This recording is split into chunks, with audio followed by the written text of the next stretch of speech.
ओम अखंडमंडलाकारं व्याप्तं येन चराचरं तत्पदं दर्शितं येन तस्मै श्री गुरुवे नमः।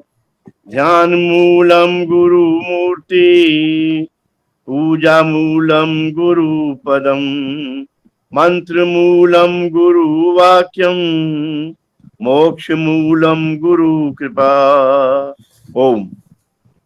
बहुत अच्छे। अभी तक इस अध्याय में पहले तो श्रद्धा का की चर्चा हुई कि श्रद्धा भी 3 प्रकार की है, सात्विक, राजस और तामस।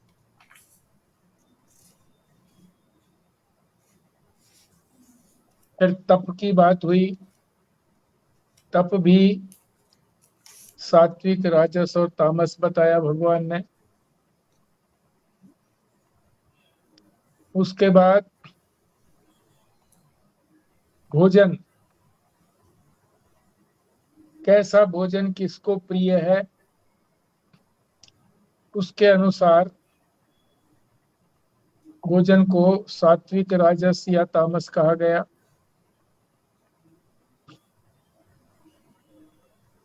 आज जो है 11वें श्लोक से प्रारंभ करेंगे। 11, 12 और 13 इसमें यज्ञ की बात बताएंगे कि यज्ञ भी 3 प्रकार का होता है, सात्विक, राजस और तामस। तो 11वें में सात्विक को बताएंगे, 12वें में राजस को बताएंगे और 13वें में तामस को बताएंगे। तो पहले 11वें श्लोक का पाठ करते हैं। अफलाकांक्षी भी यज्ञ है विधि दृष्ट है य इज्जते यस्तव्यम एवं एव इति मनः समाधाय स सात्विक है। भारद्वाज साहब। जी। अफलाकांक्षी भी यज्ञ विधि दृष्ट ये इज्जयते यष्ट्वयम् एव इति मनः समाधाय सा सात्विक। राणा जी।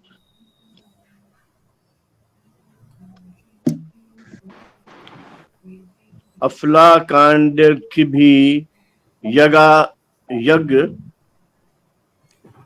विधि दृष्टि या इज्जते यष्टव्यम एव इति मना समाधाय स सात्विक है। स्वस्तिका जी। हाँ जी। फलाकांक्षी भी यज्ञः विधि दृष्टः य इज्जते यष्टव्यम् एव इति मनः समाधाय स सात्विकः। संजीव शर्मा जी।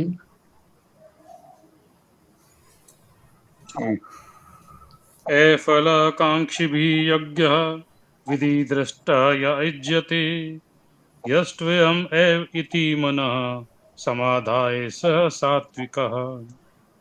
विमला जी।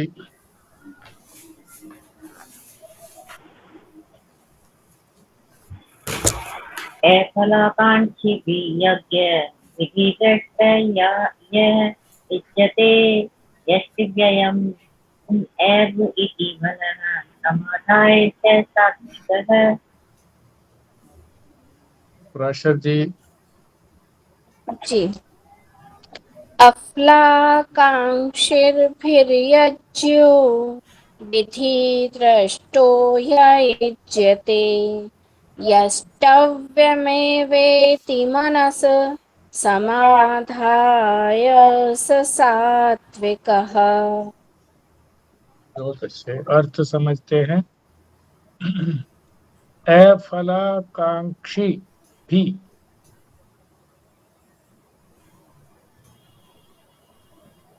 पहले आकांक्षा को समझ लेते हैं। आकांक्षी का मतलब जिसकी आकांक्षा है, इच्छा है, किसकी? फल की, जिसकी फल की इच्छा है। और ए लग गया तो जिसकी इच्छा फल की नहीं है उसको कहेंगे अफलाकांक्षी भी। किसके फल की? यज्ञ है, यज्ञ के फल की जिसको इच्छा नहीं है, आकांक्षा नहीं है। यानी सात्विक को बता रहे हैं कि सात्विक जो है, यज्ञ किसको कहेंगे? जिसमें फल की आकांक्षा नहीं है यज्ञ करने में। और किस तरह से करता है वो? विधि दृष्ट है। विधि माने जो शास्त्र बताता है, ढंग बताता है। शास्त्र विधि जो नियत की हुई है, निश्चित की हुई है, ऐसी विधि से जो करता है, यह माने जो इज्जते किया जाता है।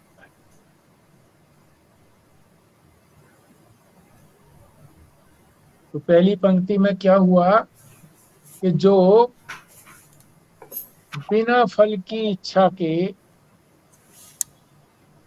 शास्त्र द्वारा नियत विधि के द्वारा यज्ञ करता है। और क्या अगली पंक्ति में?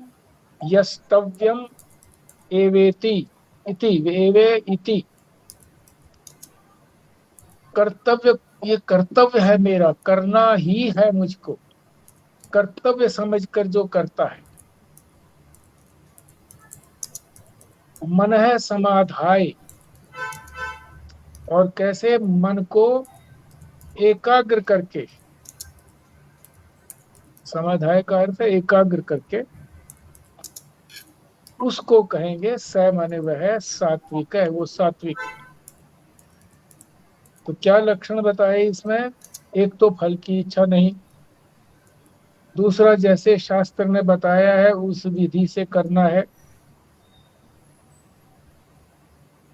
तीसरा कर्तव्य समझ करके करना है, और चौथा एकाग्र मन से करना है। तब उसको सात्विक यज्ञ कहा जाएगा। तो पहले यज्ञ का अर्थ पता होना चाहिए हम सबको। आप में से कोई यज्ञ का अर्थ बताए तो अच्छा लगेगा। बोलिए कोई, यज्ञ किसको कहते हैं?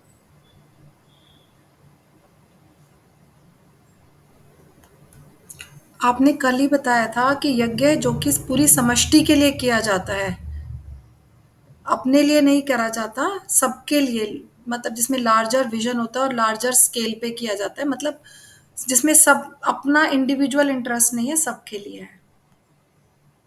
हाँ, ठीक बात है। लार्जर स्केल की बात तो जरूरी नहीं है, लार्जर स्केल का भी हो सकता है, छोटे स्केल पर भी हो, मगर समष्टि को लाभ पहुंचे इस दृष्टि से जो किया जाता है उसको यज्ञ कहते हैं। तो कई कई प्रकार का यज्ञ हो सकता है। केवल अग्नि में घी और सामग्री डालने से ही यज्ञ नहीं होता। समष्टि के लिए जो भी कर्म किया जाता है, समष्टि के लिए जो भी भक्ति की जाती है और ज्ञान किया जाता है, सभी में लगाया जाए। इच्छा भी जो भी कुछ की जाती है समष्टि के लिए की जाती है, कि मेरे को ही मिले ऐसी दृष्टि नहीं, उसको यज्ञ कहते हैं। अब यज्ञ को सात्विक किसको कहेंगे, इसको समझना है हमने ठीक से।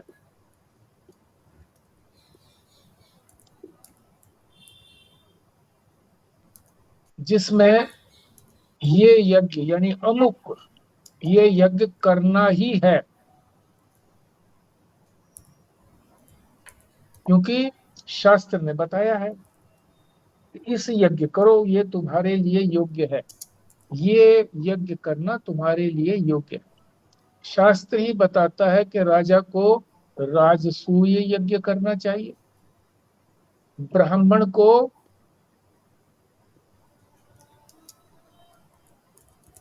वो हमारे पहले प्रधानमंत्री कौन हुए थे, वाजपेयी, वाजपेयी यज्ञ करना चाहिए ब्राह्मण। तो शास्त्र बताएगा कि कौन सा यज्ञ करना, अमुक यज्ञ। ये शास्त्र से ही पता लगेगा।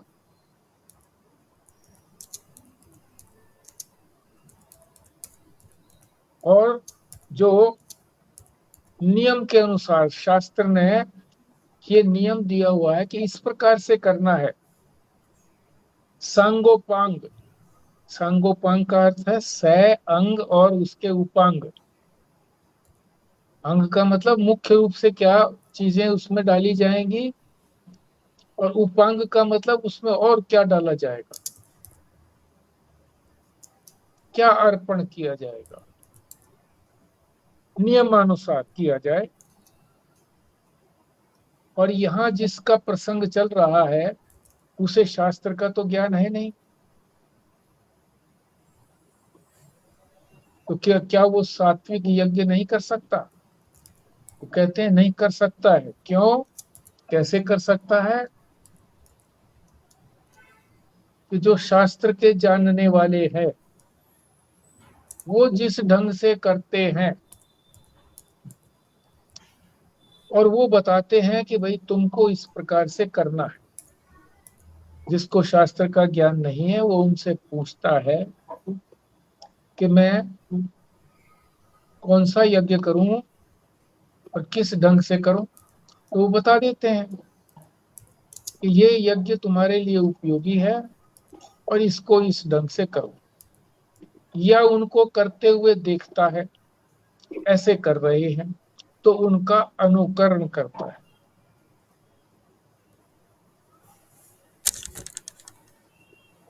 बड़ों ने जो कहा कि इस तरह से करना है तो उसका पालन करता है, क्योंकि उनके ऊपर श्रद्धा होती है कि ये बहुत जानकार हैं, विद्वान हैं, ये जो भी कुछ कर रहे हैं ठीक कर रहे हैं और मुझे ठीक ही बताएंगे। श्रद्धा है।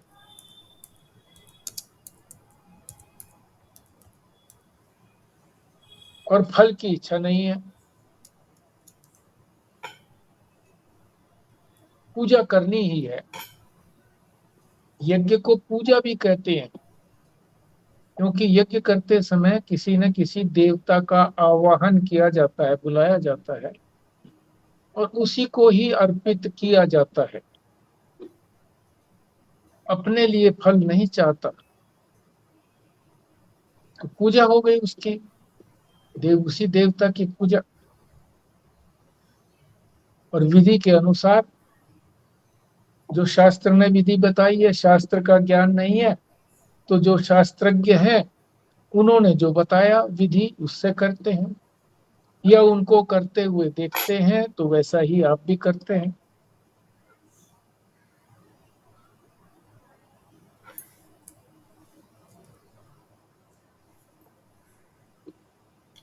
फल इच्छा छोड़ते ही है कि अपने लिए फल नहीं चाहिए, समष्टि को मिले फल, उसी को यज्ञ कहा जाएगा।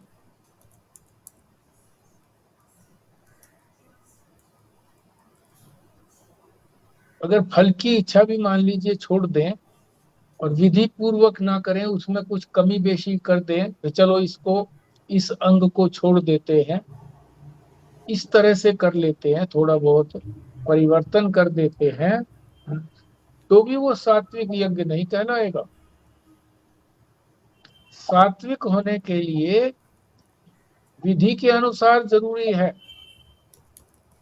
जैसा उसने बड़ों को करते हुए देखा वैसा ही होना चाहिए यज्ञ। और फल इच्छा भी नहीं होनी चाहिए, फल की इच्छा ना रख करके, फल की इच्छा ना रखें, यथा विधि करें, जैसे शास्त्र में विधि बताई है उसके अनुसार करें। एकाग्रता पूर्वक करें और ये मेरा कर्तव्य है, इस दृष्टि से करें तो वो सात्विक यज्ञ कहलाता है। तो चार इसके अंदर लक्षण हो गए कि ये चार लक्षण होने चाहिए। क्या? फल की इच्छा न हो, फलेच्छा त्याग, जिसको श्लोक में अफलाकांक्षी भी कहा है। दूसरा यथा विधि, जिसको विधि दृष्ट कहा है शब्द से। तीसरा एकाग्रता पूर्वक, जिसको समाधानाय कहा है,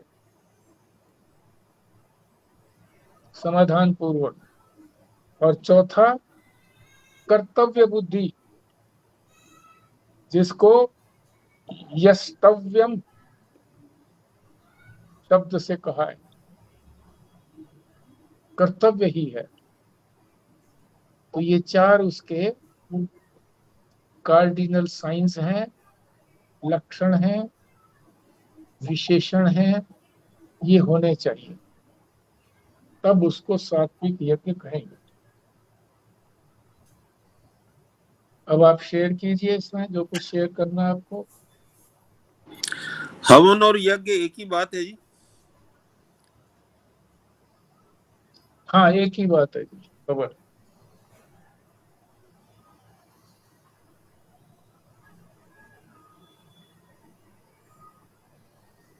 मगर जो आर्य समाजी करते हैं उनकी दृष्टि दूसरी होती है, सनातन धर्म के अनुसार वो नहीं करते हैं।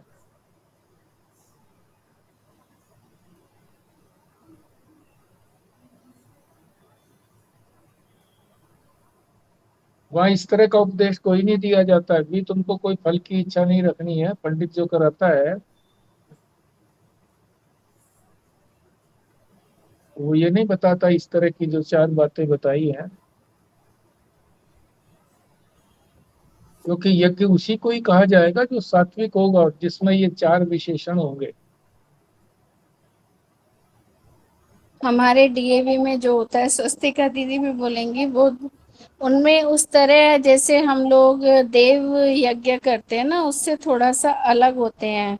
वैसे हम्म पूर्णाहुति और क्षमा दान ये सब तो सेम होता है, पर बीच में थोड़ा सा उनका अलग होता है। वो लोग भी ये जो होता है त्र्यंबकम महामृत्युंजय मंत्र और उसका ही करते हैं, सिर्फ गायत्री का ही। और अच्छा। जैसे हम लोगों को सिखाते हैं ना कि ये 3 उंगलियों से ही थोड़ा सा ही डालना है, वो कहते हैं हम्म भर के डालो आहुति। हाँ हाँ, ऐसे बोलते हैं, ठीक। हम्म, ये एक लाइन में सार तो बता दिया जी। फलेच्छा त्याग, यथाविधि और एकाग्रता पूर्वक कर्तव्य बुद्धि से अनुष्ठित ही सात्विक यज्ञ। हाँ जी, हाँ जी, हाँ। ये मेन जो बात इसमें आई गई है कि कोई भी फल की इच्छा का, कोई ना बिना फल की इच्छा के दूसरों को, बड़ों को करते हुए देखते हैं, उसका अनुसरण करके जिनके ऊपर श्रद्धा है, यथाविधि और एकाग्रता पूर्वक ये जो यज्ञ किया गया, ये सात्विक यज्ञ। ठीक बात। हाँ, एक बार आपने बताया भी था ये जो आर्य समाज का जो हवन होता है और जो हमारा ये जो हमारा दूसरा यज्ञ होता है जो वेदों से प्रमाणित है वो थोड़ा अलग होता है, आपने भी बताया था। क्योंकि हमारे यहाँ जो मंत्र वगैरह है वो काफ़ी इजी होते हैं और थोड़ा समझ भी आसानी से आते हैं, पर जब हम और पंडित वगैरह से कराते हैं तो वो इतनी क्लैरिटी नहीं होती उसके अंदर जो हवन हम हम्म कराते हैं। हम्म तो शायद और इन्होंने, सनातन धर्म में तो अनेक प्रकार, हाँ बोलो। हाँ, मतलब मुझे यही लग रहा है कि इन्होंने थोड़ा सिंप्लीफाई किया हुआ है आर्य समाज ने, ताकि क्योंकि लोग खुद भी कर लेते हैं ना बिना पंडित के, हर संडे को हाँ, या हर रोज भी करते हैं बहुत सारे लोग इसको हवन को। तो इसको थोड़ा सिंप्लीफाई करके कॉमन मैन के हिसाब से, ले मैन के हिसाब से बनाया हुआ है।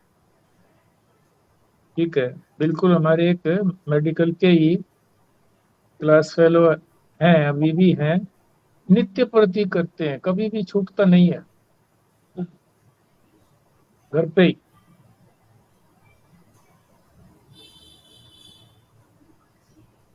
सनातन धर्म में जितने भी यज्ञ हैं अनेक प्रकार के यज्ञ हैं, अनेक देवताओं के लिए उनके मंत्र अलग अलग हैं। और यहाँ जो आर्य समाज में है वो तो एक ही प्रकार का रहता है सबका।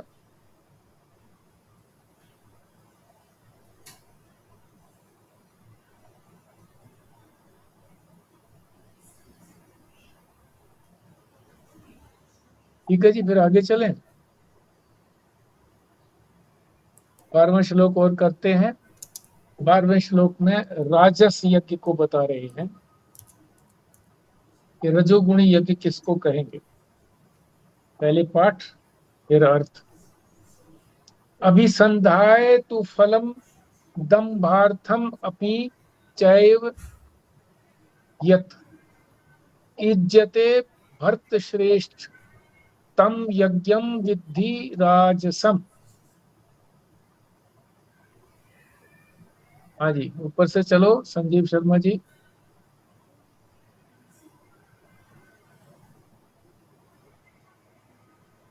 जी। अभिसंधाय तु फलम दंभार्थम अपि च एव यत् युज्यते भरतश्रेष्ठ तम यज्ञम विद्धि राजसम। विमला जी।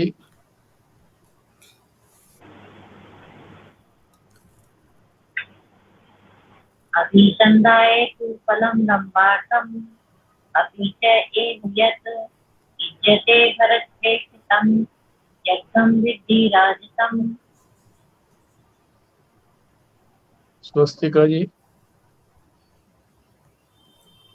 हाँ जी। अभिसन्धाय तु फलं दम्भार्थम् अपि चैव यत् इच्छते भरतश्रेष्ठ तं यज्ञं विद्धि राजसम्। खुराना जी।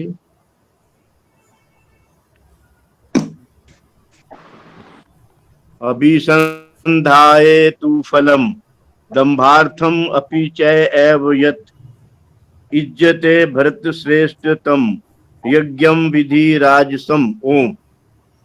भारद्वाज साहब। अभिसंधाय तु फलम दंभार्थम अपि च एव यत् इज्जते भरतश्रेष्ठ तं यज्ञं विधि राजसम। राशर जी। जी। अभिसन्धाय तु फलं दम्भार्थमपि चैव यत् इज्यते भरतश्रेष्ठ तं यज्ञं विद्धि राजसम्। बहुत अच्छा। आज ना मेरे को एक चीज पता चली, नारायण का अर्थ कि अच्छा विष्णु क्या? हाँ नारायण बोलिए, के वो अर्थ बताइए। हाँ जी। शयन करते हैं इसलिए उनको नारायण बोलते हैं। किस लिए मतलब बोलते हैं? नारायण यहाँ पर रोज बोलते थे, हाँ जी पर हाँ जी। आज मुझे ही अर्थ का पता पता। चला कि जल में शयन करने के कारण उनको नारायण बोलते हैं। जल में शयन करने के कारण। जी। अच्छा अच्छा अच्छा। हमें तो इस दृष्टि से बताया गया है कि हम किसी को नारायण कहते हैं तो हर जो है ना नारायण का ही स्वरूप है, वो भी नारायण है। फिर वो प्रत्युत्तर देता है नारायण। शिष्य जो है गुरु को कहता है कि तुम नारायण हो, गुरु भी कहता है नारायण कि तुम भी नारायण हो। यानी कोई भी परमात्मा से अतिरिक्त कोई है ही नहीं, वही वही है सब जगह। जी। ये जो आपने बताया ये भी ठीक है कि जल में शयन करते हैं। ये शिव पुराण में आ जाया था इसलिए। अच्छा अच्छा। हाँ। मैं भी इसी के बारे में कुछ बताना चाहती हूँ जो मैंने पढ़ा। तो इसमें ये हम्म कहा जाता है कि नारायण शब्द जो है ना परमेश्वर का वाच्य शब्द है, जिसका अर्थ होता हम्म है जन्म ना लेकर जल पर प्रकट होने वाला जो भगवान होता है उसको नारायण कहते हैं। तो हम्म। जब हम ओम नमो भगवते वासुदेवाय बोलते हैं ना तो इसका मतलब यही है कि वैसे तो ये बहुत सारे नामों में से एक नारायण है, पर जो अभी रेनू मैम ने बोला ना कि मतलब जिसका जन्म नहीं हुआ पर वो जल में प्रकट हुआ है, इसलिए उसको नारायण कहते हैं। हाँ हाँ, ठीक है, जल में प्रकट हुए, जल से प्रकट हुए, जल से नहीं जल में प्रकट हुए, जल से प्रकट नहीं जल में प्रकट हुए, ठीक है।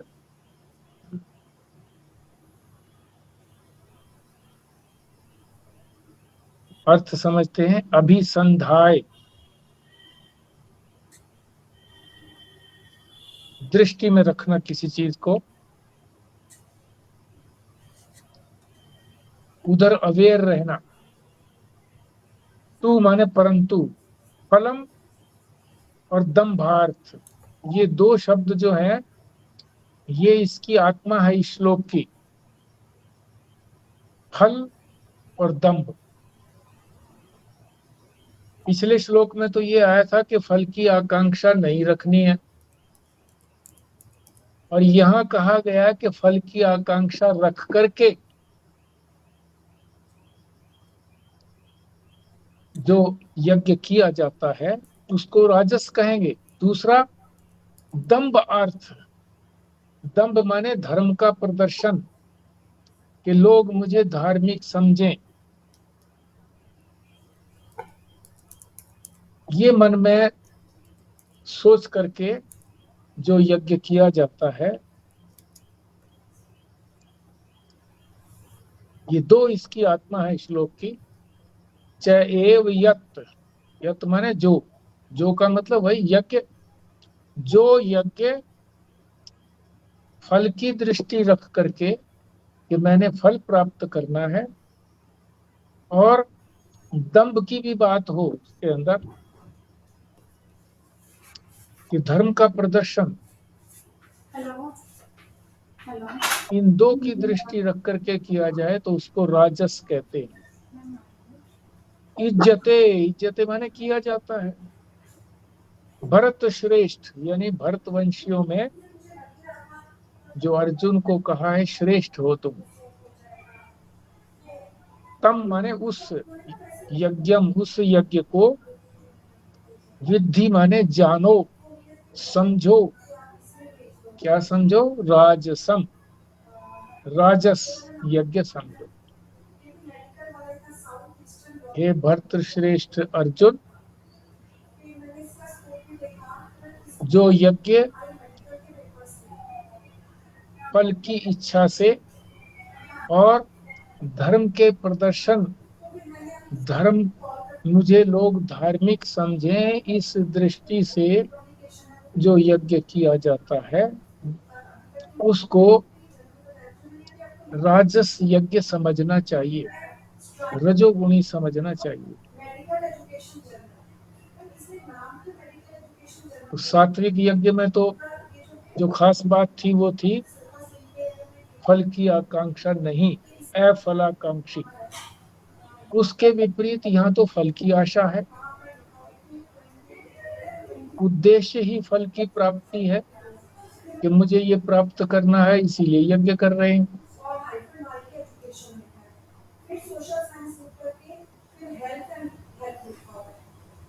और ये पूजा करेंगे, ये यज्ञ करेंगे तो ये फल होगा। फल जो है चाहे तो किसी वस्तु की प्राप्ति हो, वस्तु का मतलब विषय, कोई भी विषय हो, तो विषय तो सारे ही हो गए। धन भी विषय है, सुविधाएं भी विषय है, हर चीज विषय है। और दूसरी क्या हो सकती है दृष्टि? दुख निवृत्त हो, दुख आन पड़ा, ये मेरा दुख किसी तरह से दूर हो, उस दुख की निवृत्ति के लिए भी यज्ञ करते हैं।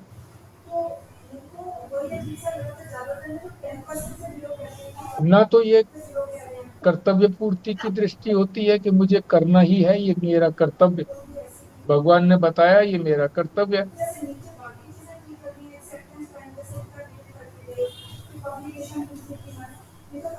ये दृष्टि नहीं होती कि आज्ञा दी है उसने तो मैं करूं।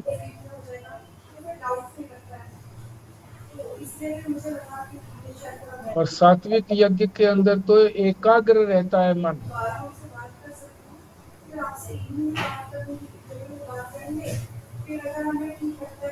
यह एकाग्रता की बात कही नहीं है,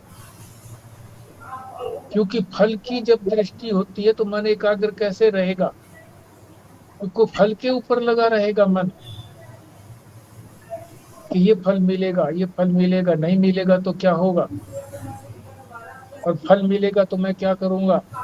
मतलब अनेक बातें फिर कल्पना में आ जाती है। जहां फल की दृष्टि हटी तो फिर कर्म करने का भी कोई मन नहीं होता। किस लिए करूं कर्म, यज्ञ भी तो एक कर्म है। किसी भी कर्म को करने का मन नहीं होता, क्योंकि फल चाहिए ही नहीं। कर्म होता ही फल के लिए है। जिसकी कर्म की इच्छा समाप्त हो गई कि मुझे कुछ फल प्राप्त करना ही नहीं है, तो वो कर्म किस लिए करेगा, नहीं करेगा, शांत रहेगा। फिर अशांति हमेशा फल को देख करके ही होती है। कहीं भी ले लो, इलेक्शन होते हैं, अरे इतने वोट पड़ गए, मेरे कितने काउंटिंग हो गई, उसकी कितनी काउंटिंग हो गई, मेरी कितनी ज्यादा है, मेरी कितनी कम है, पूरी होगी कि नहीं होगी। हार गया तो बड़ी बेइज्जती होगी, धन इतना खर्च हो गया, सब तरह की चिंताएं लगी रहती हैं। तो एकाग्र मन होता ही नहीं है। फल अगर दृष्टि में रखा तो एकाग्र नहीं होगा मन, इधर उधर मन दौड़ता रहेगा।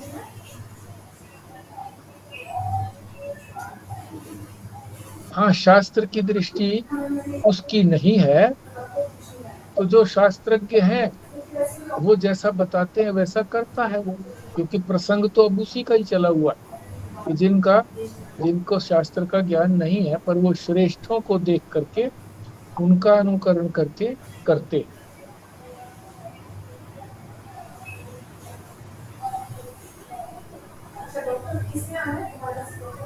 कुछ रजोगुणी लोग जो हैं इसलिए भी करते हैं, धर्म ही तो हुआ, ये यज्ञ भी धर्म ही हुआ, समष्टि के लिए है, धर्म है, करना ही धर्म है। धर्म तो किए बिना होता ही नहीं है, करेंगे तो धर्म कहलाएगा कि मैं धार्मिक हूं, ये प्रकट हो सबको।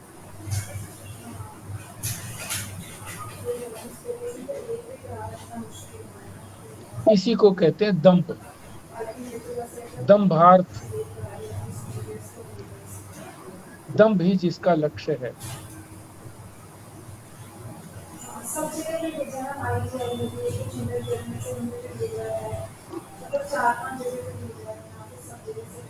जो फल की दृष्टि से किया जाता है, फलाभिसंधि से किया जाता है, उसमें तो फल हुआ या नहीं हुआ इसका विचार किया जाता है कि हमने यज्ञ किया, इसका फल जो हमने चाहा था हुआ कि नहीं हुआ, फल कुछ तो फल हुआ होगा, हुआ या नहीं हुआ इसका विचार करते हैं। अगर नहीं हुआ तो कोई ना कोई कमी रह गई है, तो उस कमी को पूरी करने के लिए फिर करें, कोई और उपाय खोजा जाए।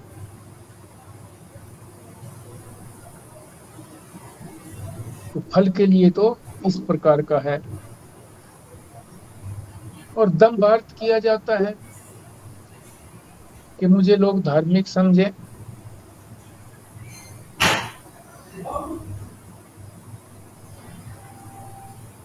तो महाराज जी कह रहे हैं कि आजकल जो विश्व शांति के लिए जो किया जाता है यज्ञ,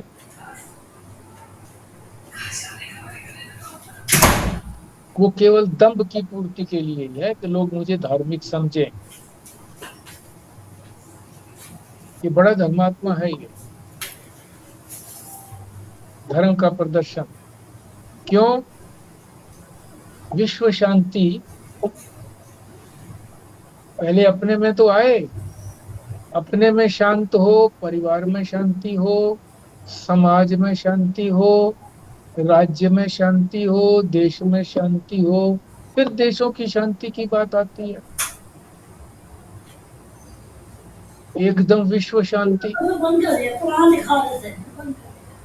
चल रहे हैं इस तरह के विश्व शांति के लिए बहुत बड़े बड़े आयोजन होते हैं, खूब घी और संविदा वगैरह उसमें डाली जाती है, मगर सारा वो जो आयोजक हैं वो यही दिखाने के लिए कि हम बड़े धार्मिक हैं, हमने ये वर्षा नहीं हो रही है इसलिए हमने विश्व शांति की है, या लड़ाइयाँ बहुत हो रही हैं विदेशों में औरों में तो ये लड़ाई शांत हो इसलिए कर रहे हैं। तो लोगों में इस बात का बड़ा प्रचार हो, इस दृष्टि से करते हैं। फिर एक बात ये भी कही है कि फल की दृष्टि से जो किया जाने वाला यज्ञ है और एक जो दंभ की दृष्टि से किए जाने वाला वो यज्ञ है, तो फल की दृष्टि से किए जाने वाला यज्ञ फिर भी दंभ की दृष्टि से किए जाने वाले यज्ञ से बेहतर है, उससे तुलना में अच्छा है। क्योंकि जो दंभ है उसकी कोई कर्म में आस्था नहीं होती कि कर्म से ये जो है फल कर्म से मिलेगा, ये आस्था ही नहीं होती, श्रद्धा ही नहीं होती कर्म में।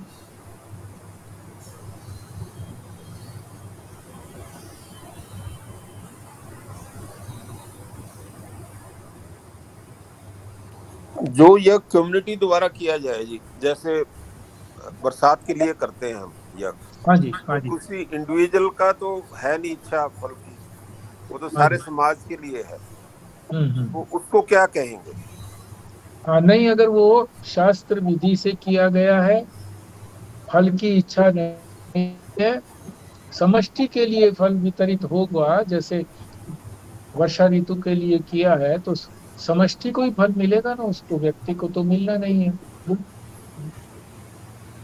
और फिर एकाग्रता पूर्वक किया गया है और ये समझ करके कि भाई जब त्राही त्राही मची हुई है, अकाल पड़ा हुआ है, तो मेरा कर्तव्य है कि मैं संपन्न भी हूं, 2 पैसे खर्च कर सकता हूं, योग्य पंडितों को बुला सकता हूं और समाज की भागीदारी भी हो सकती है उससे, कोई प्रदर्शन की बात नहीं है। तो वो तो सात्विक यज्ञ है। सात्विक को ही यज्ञ कहेंगे वास्तव में, तो राजसिक और तामसिक को यज्ञ कह देते हैं, पर उसको छोड़ने के लिए भगवान कहेंगे कि राजसिक और तामसिक तो छोड़ने के लिए है, ऐसा न करें, सात्विक यज्ञ है। तो आपने ठीक कहा। तो इसका एक पंक्ति में तो एक शब्द में तो यही उत्तर है कि वो विधि सम्मत होने से, फल की इच्छा न होने से, दंभ भी नहीं है, एकाग्रता पूर्वक किया जाता है, कर्तव्य समझ करके किया जा रहा है, तो वो सात्विक है, सात्विक यज्ञ अच्छा है।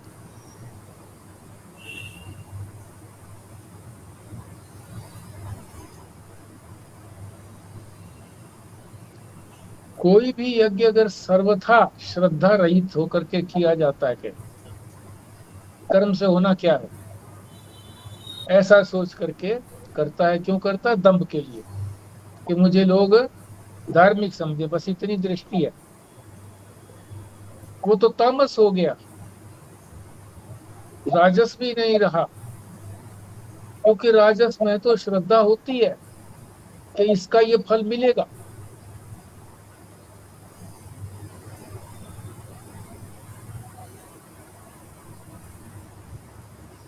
अंत में यही बताया कि जो फल के लिए और दंभ के लिए, यानी फलार्थ और दंभार्थ, दोनों कारणों से, दोनों हेतुओं से जो किया जाता है, किस लिए करते हैं? इसलिए करते हैं, तो वो राजस यज्ञ कहलाता है।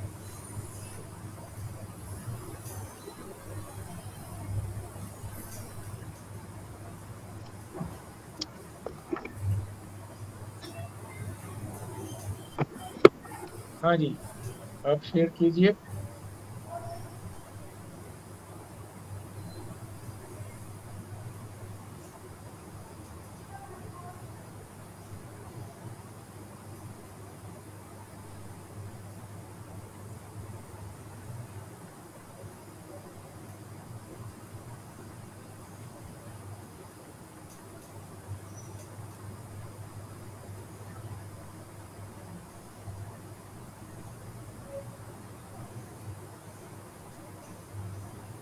और किसी विषय पर चर्चा करनी हो, क्योंकि हमारे पास समय पर्याप्त है।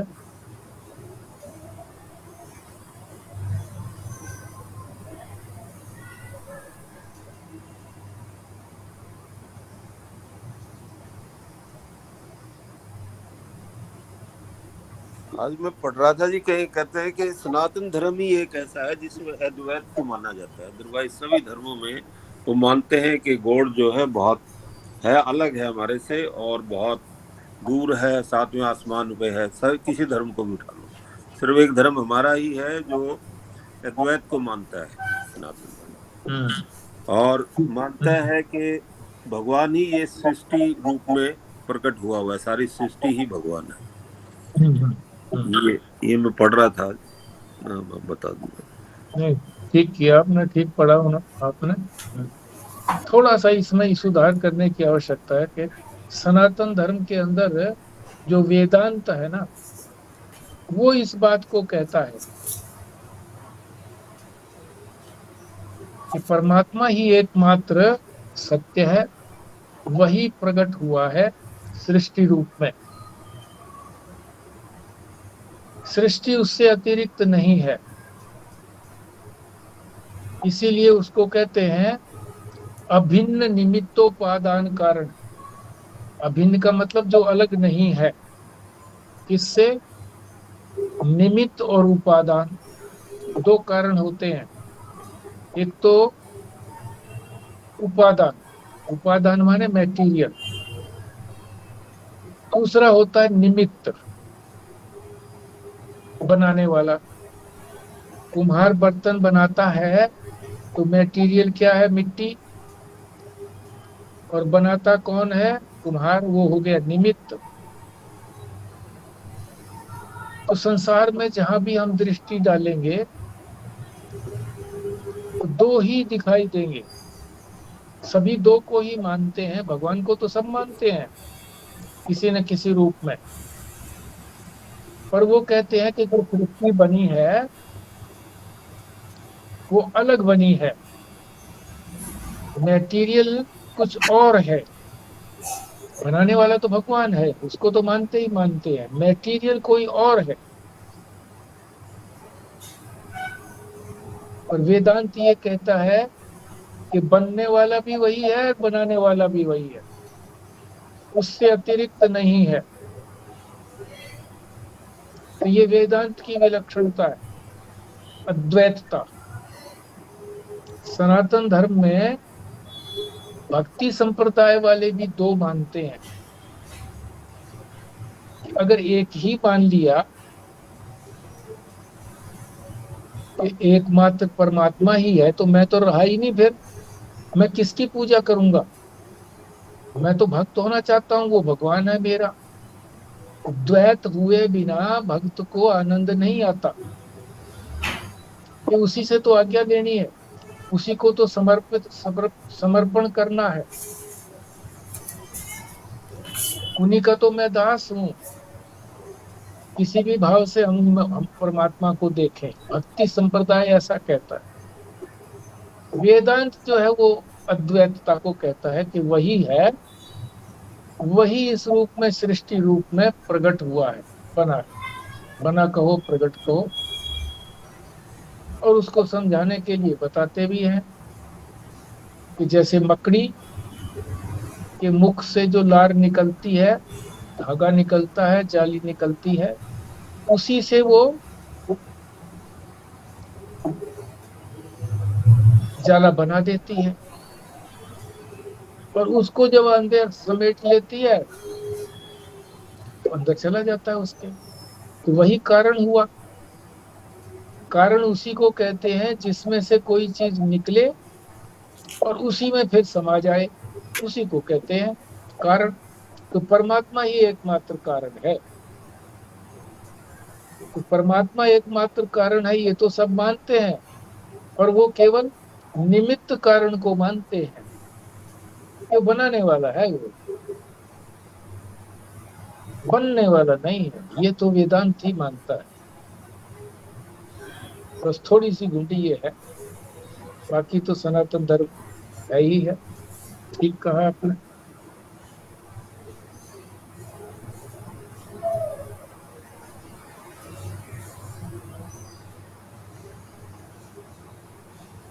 इसी तरह से वेरिड क्वेश्चंस आए ना, वो वेरिड क्वेश्चंस तभी आएंगे जब कुछ न कुछ उनके अतिरिक्त परिश्रम भी किया हुआ हो, सोचा हुआ भी हो, तभी इस तरह के प्रश्न आएंगे, तो फिर उनका समाधान भी मिलेगा।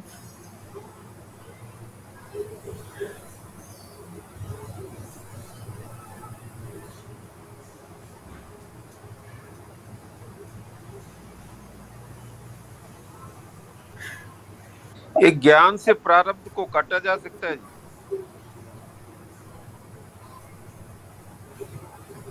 हाँ बोलिए, और कौन बोलेंगे? आप लोग में से बोलिए कोई।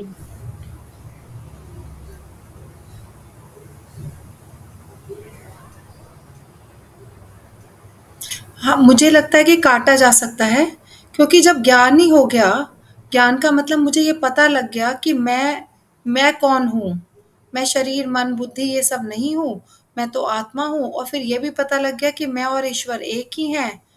तो फिर कौन सा प्रारब्ध, जब प्रारब्ध तो शरीर के साथ है, जब शरीर ही नहीं रहा, सूक्ष्म शरीर ही नहीं रहा, तो फिर कौन प्रारब्ध और कैसा प्रारब्ध? ठीक बात है।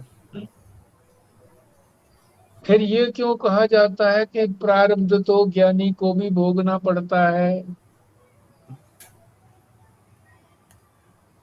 हाँ, ये भी ठीक कहा जाता है।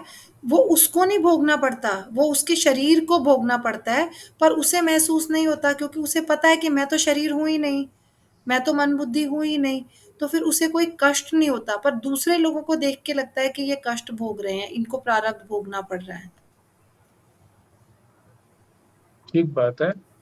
दूसरे लोग ये कल्पना करते हैं कि ज्ञानी का भी प्रारब्ध होता है, क्योंकि वो भी भोग रहा है, क्योंकि भोगते भोगते हुए दिखता है, शरीर भोगते हुए दिखता है। ज्ञानी नहीं समझता कि मेरा कोई प्रारब्ध है। यही प्रश्न कुंभ के अंदर शंकराचार्य, पुरी के शंकराचार्य निश्चलानंद जी तीर्थ सरस्वती, उनसे पूछा था काले ब्रह्मचारी ने। संजीव शर्मा तो जानते हैं उनको, कौन से ब्रह्मचारी है।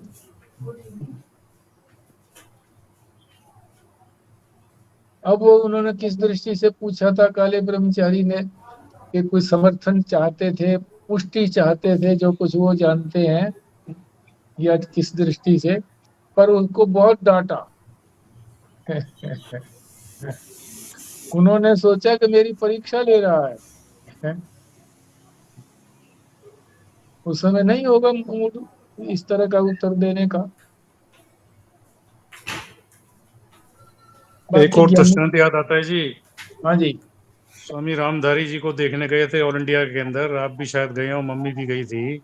हम्म, स्वामी रामधारी जी के जो है, जब इंजेक्शन लगाया तो उन्होंने किया उई, हम्म, तो माता ने प्रश्न पूछा, क्या हुआ, आपको दर्द हो रहा है क्या? तो ज्ञानी कहते हैं कि जी ज्ञान तो हो गया, ठीक है, बट क्या संवेदना थोड़ी खत्म हो गई उनको? शरीर के अंदर नसें हैं, सब कुछ है, मतलब नर्व सिस्टम है, संवेदना खत्म नहीं हो गई। बट भीतर से वो जानते हैं कि ये ठीक है, मैं अलग हूँ, शरीर को कष्ट हो रहा है, ठीक है, और संवेदना तो जरूर है उनके अंदर। खाने पीने का स्वाद नहीं पता चलता क्या? स्वाद पता चलता है उनको, संवेदना भी पता चलती है। सिर्फ उनका जो स्थिति जो है, उनकी जो स्थिति है वो अलग है कि जी मैं इससे अलग हूँ करके। और एक और बात याद आती है, कहीं पर किसी ब्रह्मनिष्ठ को किसी को बड़ा भयंकर शारीरिक कष्ट रहा, और वो कष्ट के अंदर हाय हाय करने लगे, हाय हाय। वो उनके शिष्य थे, कहते जी अरे महात्मा जी क्या कर रहे हो, दुनिया देख रही है। वो कहेगी देखो ये हाय हाय कर रहे हैं, वो ब्रह्मनिष्ठ हैं, ये हाय कर रहे हैं, वो सब देख रहे हैं करके। और कहता वो भी देख रहे हैं, मैं भी तो देख रहा हूँ भाई। हम्म, हम्म, हम्म। हाँ, ज्ञानी भी तो देख रहा है ना, देखने वाला दिखने वाली वस्तु से अलग होता है, दृष्टा है। ठीक बात। और वैसे भी यंत्रों का काम तो अपना काम करना है ही। अगर वो उनके हाँ, साथ वो यंत्र हैं, तो जो जिसको मतलब जो भी उसका कार्य देखना है, सुनना है, महसूस करना है, जैसे स्किन का जो त्वचा का जो कार्य है, वो तो अपना कार्य करेंगे। और पर ज्ञानी को ये पता है कि मैं ये नहीं हूँ। तो वो जैसे कह रहे हैं संवेदना है, पर उनको ये पता है कि ये इनके साथ जो इनकी संवेदना है, ये मेरी नहीं है। हम्म, ठीक बात। इसका मतलब तो ये हुआ कि दृष्टि बदलती है जी, बस और तो सारा कुछ रहता है। क्या बदलती है? दृष्टि बदल दृष्टि, जाती है सब। दृष्टि बदल जाती है, ठीक बात है। आंख कहो, दृष्टि कहो, आंख बदल जाती है, तीसरी आंख हो जाती है? ये भौतिक आंख नहीं, बल्कि जो शास्त्रीय आंख है, शास्त्र की जो आंख है, वो आंख जो है वो देखती रहती है, बस देखना मात्र, जुड़ना नहीं। ये विलक्षण है, वेदांत जो है ये बड़ा विलक्षण है। लगता ये है कि ये समझ में नहीं आ रहा, पर जब ये समझ में आ जाता है तो बड़ा आनंद आता है। ये देखो,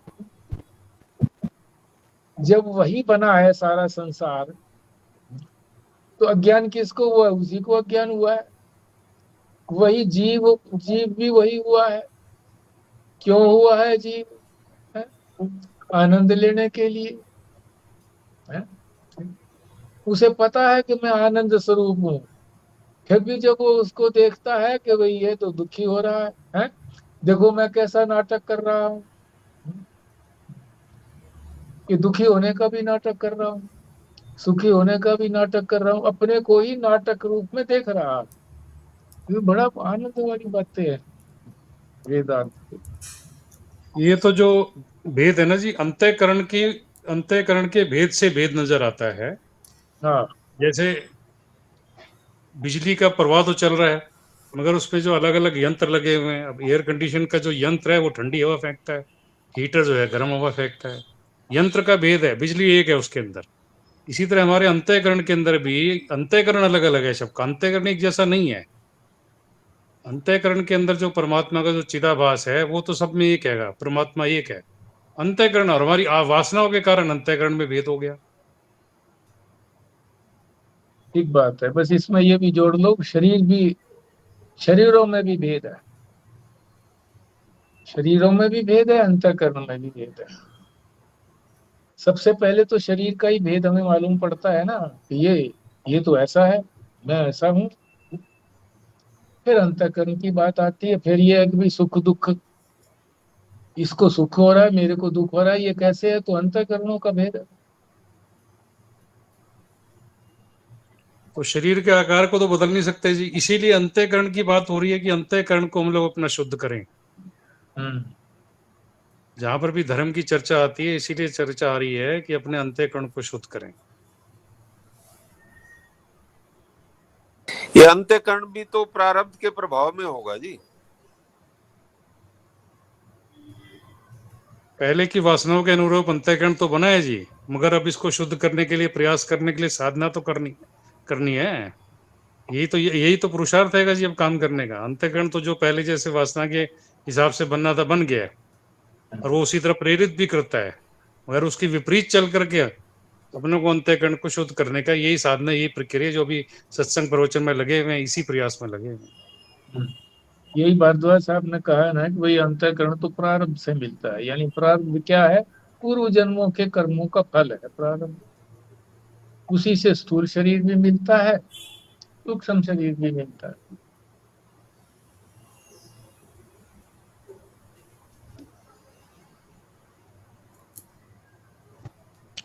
एक लिखा है जी, दोनों आंखों के बीच नासिका के ऊपरी सिरे पर जहां तिलक लगाते हैं, तीसरे तिल पर बैठकर सिमरन करें, यानी मन को वहां पर ठहरा कर बैठाकर सिमरन करें तो पर्दा खुलेगा और दिव्य आवाजें सुनाई देंगी।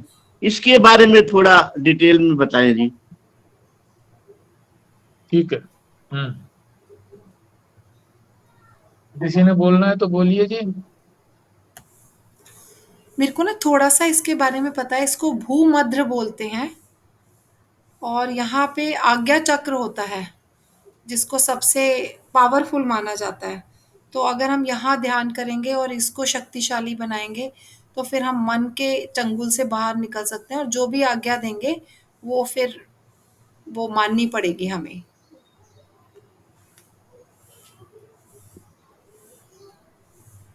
दो भवों के बीच में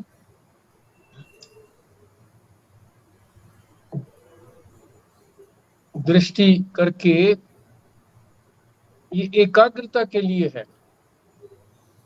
एकाग्र हो जाता है तो अनेक चीजें हमको आंखों से नहीं दिखाई देती हैं, वैसी चीजें सामान्य रूप से। किसी को प्रकाश दिखने लगता है, किसी को सुगंध आने लगती है, किसी को किसी तरह की और अनुभूति होने लगती है। तो ये इसलिए है कि उसकी रुचि और बढ़ जाती है कि मुझे तो प्राप्त हो गया कुछ। पहले तो यही समझता है कि मुझे कुछ प्राप्ति हो गई, पर जब सदगुरु से पूछता है तो वो कहता है ठीक है, तेरी उन्नति हो रही है, अभी प्राप्ति दूर है, ये छोटी प्राप्ति है। इसको पार करके आगे चलना है, इसी में नहीं रह जाना कि भाई मुझे तो आनंद आ रहा है। एकाग्र मन होने से ही आनंद आता है, क्योंकि अंतःकरण शांत हो गया, उसके अंदर प्रतिबिंब पड़ता है। तो शांत के अंदर प्रतिबिंब पड़ता है तो वो आनंद का ही तो परछाई है। आनंद भी आता है, सुगंध भी आती है, आवाजें भी आने लगती हैं, अनेक तरह की अनुभूतियां होती हैं जो सामान्य रूप से व्यक्ति को नहीं होती। तो उसका आकर्षण बढ़ जाता है कि मैं तो भैया काफी कुछ प्राप्त कर लिया। गुरु तो बता ही देता है कि हाँ ठीक है, प्राप्ति तो हुई है, पर अभी आगे बढ़ना है। जी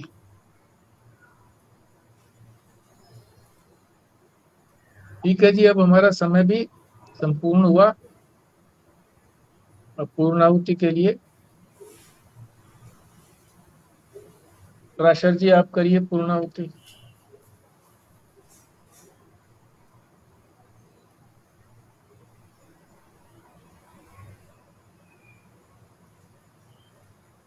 ओम पूर्णमद। हाँ, उनकी शायद आवाज हमें नहीं आ रही, मेरे को लगता है वो कर रही है। अच्छा, हाँ हाँ, बोलो, आप बोलो। मैं बोल देती हूँ। ओम पूर्णमदः